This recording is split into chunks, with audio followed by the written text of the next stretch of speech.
Good morning, good afternoon, good evening, house. My name is Tunde Odunlade. I'm an artist, a curator, and a dramatist and an actor. I am from Ile-Ife in Odogbon's compound, which is part of the Ugboru lineage that produces Oba for Ile-Ife, king for Ile-Ife. So that's where I come from. Again, my full name is Samuel Babatunde Odunlade. So the Babatunde is shortened into Tunde, and that's why I'm addressed as Tunde Odunlade.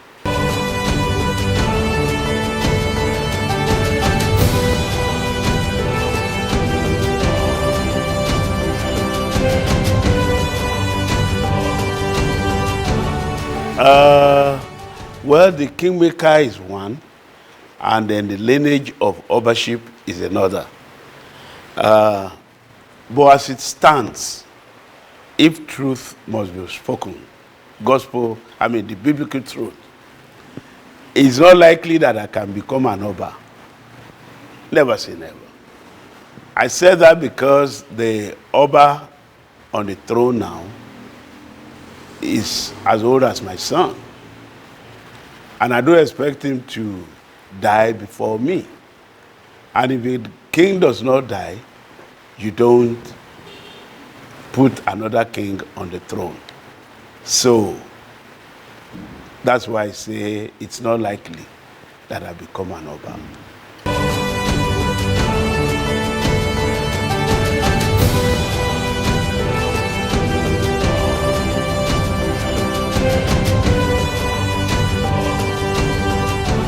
I've been in the arts since 1973. That's how long I've been in the arts. And from the day that I knew myself as an artist, which was the very first day, which was the day that I sold my very first piece, in November 30, 1973. I knew from that day that I'm going places. Because the circumstances that brought about my first sale as an artist clearly show that I have a long way to go. And what do I mean by saying that? There was this gentleman, one of the Oshogbo artists, big artist. He passed now. He had a gallery in one of the big hotels in Lagos that my progenitor, who I was still undergoing training under him, took me to the gallery. And on getting there, by the way, my progenitor, Prince Yinka Adeyemi from Iragbiji, he lives in Ile-Ife, a wonderful, wonderful, wonderful person. Matter of fact, come 4th of August, he will turn 80, and we've been having a lot of plans as to celebrate him, celebrate his work, because great, great, great, great artist.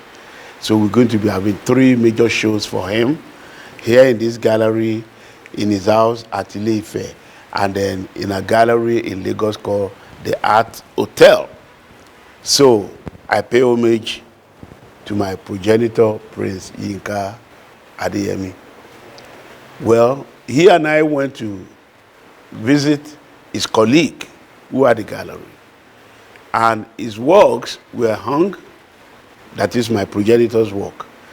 I had these 4 pieces of cardboard size that the person we met at the gallery, younger brother to that artist who owned the gallery, said he was going to put up my work on the wall. I said, wait, don't do that. Let's wait for Daddy.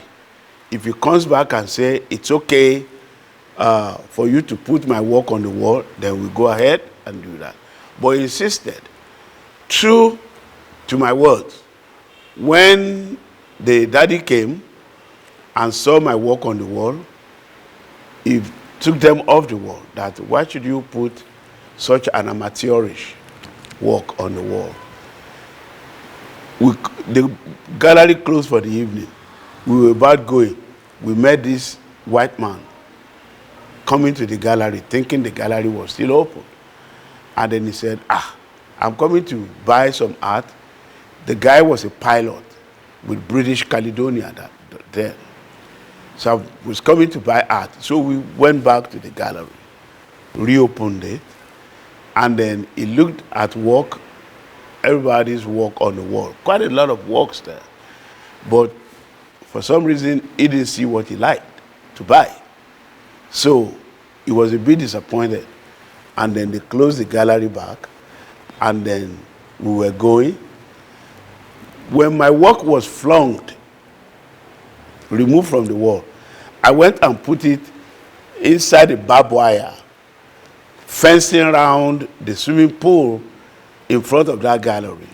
So that's where I went and hid the work. So I went there to take the work, and they had it under my armpit, and we were going, and the white guy said, "What are these?" Then I said, "My works." He said, "Did I see them?" I said, "No." He said, "Why?" I said, "You cannot see them all." The younger brother of the gallery owner said, "Don't say that. Let my Oga and his colleague go." So we went back to the gallery. With the light in front of the gallery, I opened the works, 4 of them, and he said, "Wow, I love this. Why didn't you show me this before?" Then we shall explain to him that. Well, then he said, "Can I buy them?" And then I said, "Yes." And that the other guy said, "Yes, you can buy them. You can buy them." How much? 10 naira. Can I pay 30 naira for all 3 of them? And then this guy said, "Yes, pay 30 naira." So that was my first sale as an artist in 1973. November 30, 1973. Yes. So, and my birthday is November 26. And I took the money. The owner of the gallery said, "Well, you have to pay commission." So, and commission was 25%. So he took 25%, which was 7 naira 50 kobo, and gave me 22 naira 50 kobo, out of which I bought some gin or whatever to present to my boss, my progenitor, very kind person, and he prayed for me. And that marked my first sale as an artist. And that was quite elating. It was inspiring because I was able to have that cash to buy materials. Bingo, my career as an artist began from there.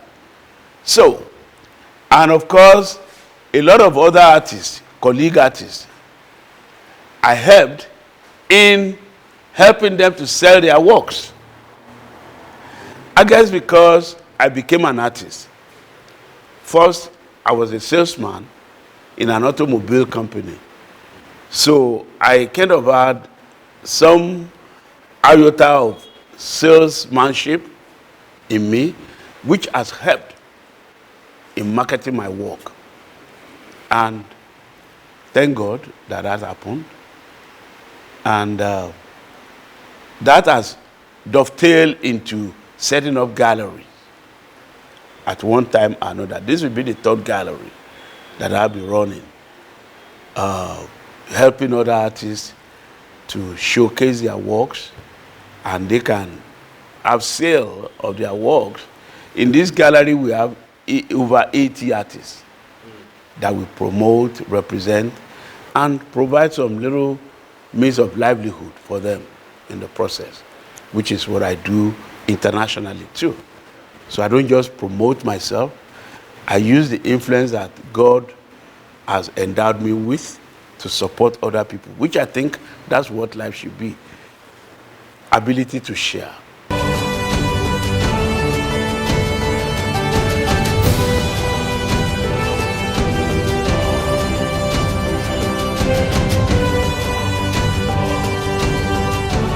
I get faced with this question, most of the time.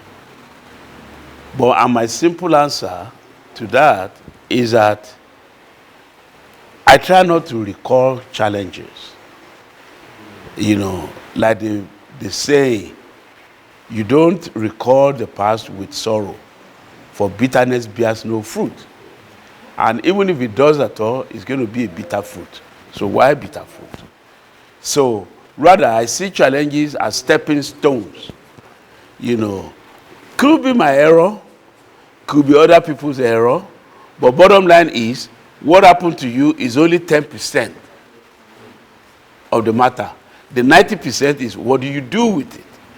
So when we run into challenges like that, we have to figure out a way of using it to move forward, And I think, like this country, Nigeria, we've committed a lot of mistakes in the hands of our leaders and the followers as well. People who should be at the ends of affairs, who ought to have done this, but doing that instead, have led into where we are today. But if only we can use those challenges, those, whatever it is you want to call it. I mean, we had a civil war in this country. Have we allowed that to dampen our unity? Have we allowed that to prevent us from not calling ourselves Nigeria anymore? No.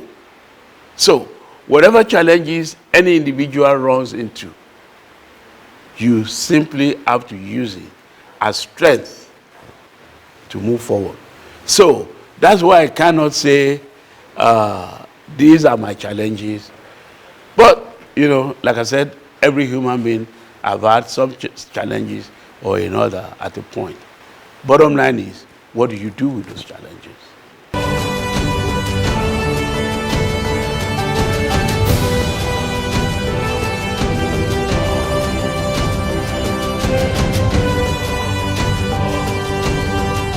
That's a very good question. There's a proverb in Yoruba language that inti oba mo nse bi dani. Ikun oni to ba lo nu eku epa. Chile pa ma ko si lenu koro. Which could literally translated as whatever you know to do becomes magic. They say magic is the mother of invention. Anything you know to do, it becomes magic. So, one thing leads to another, and another, and another. Referral in most cases, oh, have you met so person? You should show him your work. Or I run into people, artists, maybe showcasing their work, or, meeting them even when you least expect it. Serendipity, how things happen when you least looking for it. So, a little bit of everything has led into how I have been able to bring those talents together. And every now and then we do activities, created to create opportunity for those who may need it. So a little bit of everything has, resulted into where we are at the moment. And don't forget, all of this thing is collective by nation. No man is an island to himself. Yoruba we say, Eto Melei Kumoto. The one who knows this does not know that. But when you allow that collectivity of wisdom, that I call collective wisdom of leadership, when you allow that to happen, then you discover that everything is in line. And that's part of what I want to say about this country again. How we need to work together as a people. How we need to not allow religious sentiment or ethnic sentiment or this sentiment, disturb us from getting to where we need to be. How we need to bring everybody all together. It should be an inclusion phenomenon, not exclusion. So when you allow that, you discover that there and then you have a nation, not just a state recognized by the United Nations, statutory. No, but a nation whereby all hands are on deck, whereby everybody, have same cause, political interest, economic interest, cultural interest, and all those interests are taken into cognizance in order to build a virile nation. That has always been my campaign. And that's what I use my work for. How do we bring people together? Not just in Nigeria, how do we bring countries together? Like, for instance, when I had my first interview and first Nigerian artist to be interviewed on CNN, a statement was credited to Susan Rooks, the presenter of the interview. She said, and I quote, "Tunde Odunlade and the Nigerian artists have been using their works to bridge the gap between culture, a phenomenon the diplomats are yet to achieve." End of quote. So that shows you that art can be used to galvanize our political, economic, cultural interest. Art can be used to really establish an everlasting, cordial, mutual relationship as a country. Art is at the threshold of history. Art is to bring together people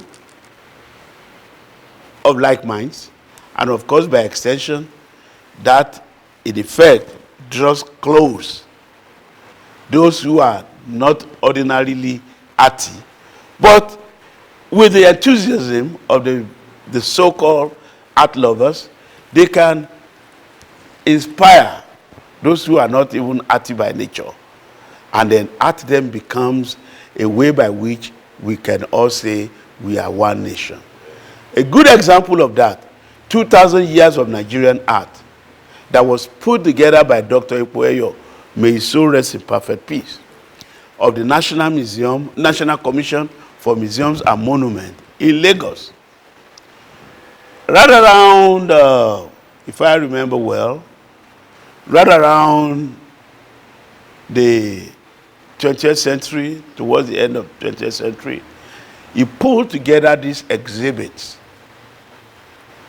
titled 2,000 Years of Nigerian Artists, whereby you see all kinds of arts from Nigeria, Ikenga, Yoruba art, Ibeji, Nok culture, Berry art, art from everywhere all over the country.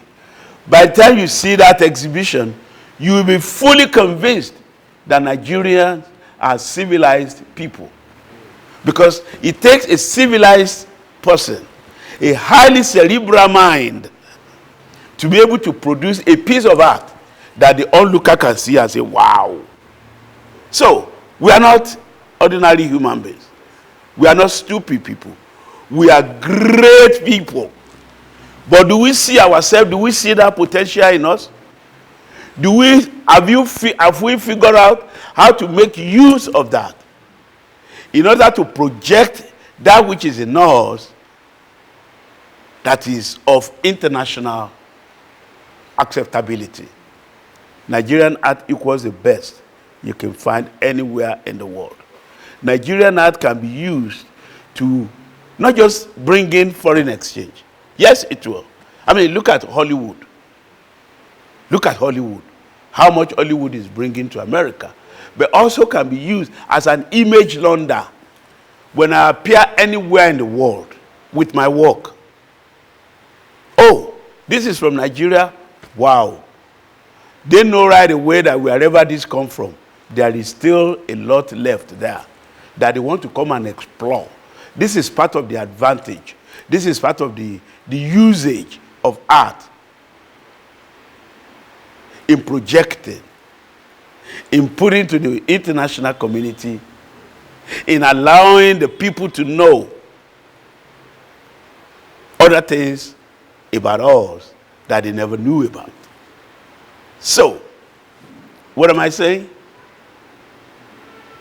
Art is a tool for nation building.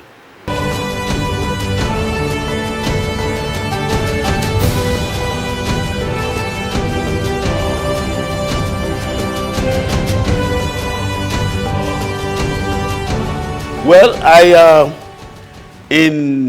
if I remember well, in 1992, I had an exhibition that I had to take some Nigerian artists with me, lead them to the exhibition in the US. And the exhibition took place in a gallery called Chassis Post Gallery in Atlanta, Georgia. Of course, Chassis Post is a very important gallery. And then CNN knew about them. So when I brought my group, you know, which wasn't just to showcase art, visual art, we also performed music. So I took this group to Atlanta. You know, some of them are still around as artists. And CNN came to cover it. And I was interviewed for about 15 minutes with music, with my group performing music, you know, and they covered it. And a lot of questions were asked concerning Nigeria, the art, the culture, the people, the politics, everything packaged in this interview. And so that was November in 1992. Then by January 3rd in 1993, it was relayed. Listen to this. Then you could count how many places in the whole of Nigeria that you could watch televisions like CNN. I didn't have access to that. I had to take my family to Premier Hotel to watch it. In the whole of Ibadan, there were only 2 places you could watch CNN or any of those international television houses. So I took my family to Premier Hotel to watch this interview, and it was, you know, it was very good watching that. So that's how it happened, because I had a show and a group from Nigeria that I took, and CNN, and that attracted CNN to come and cover it, and it was relayed on the 3rd of January. And I told you what Susan Rooks said, how Nigerian artists have been using their work to bridge the gap between cultures, a phenomenon the diplomats are yet to achieve. That in itself made a clear statement, the importance of art in the making of not just a nation, but the world brought together.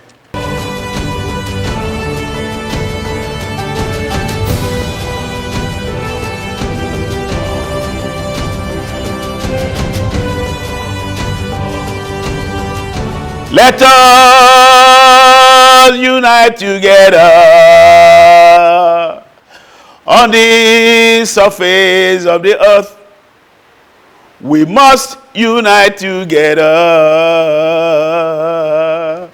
on the surface of the earth. Black, white, or in between, we are all fruits of the same tree. I'm pleased begging of you, I'm pleased begging of you. We're in the east, we're in the west, we're in the south, we're in the north. Of what avail is this power? Money, power is vanity, all is vanity, up to no avail. ẹ bá jẹ́ ká parapọ̀ lórílẹ̀-èdè àgbáyé dúdú funfun àyìnrín ìkan náà ṣáá ni wá o ẹ̀bẹ̀ ni mo bẹ̀ yín o. That an album that I'm going to release very soon. First, I recorded that same tune in Nashville, Tennessee, with a group of musicians, 9 of us, and I was the leader of that group.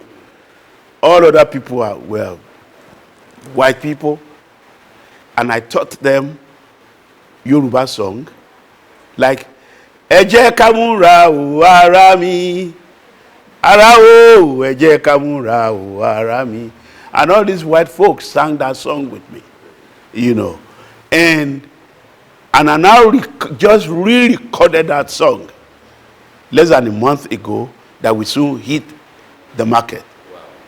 You know, it's all in the bid to promote world peace, which is under the album that particular track is coming on. I call it World Peace.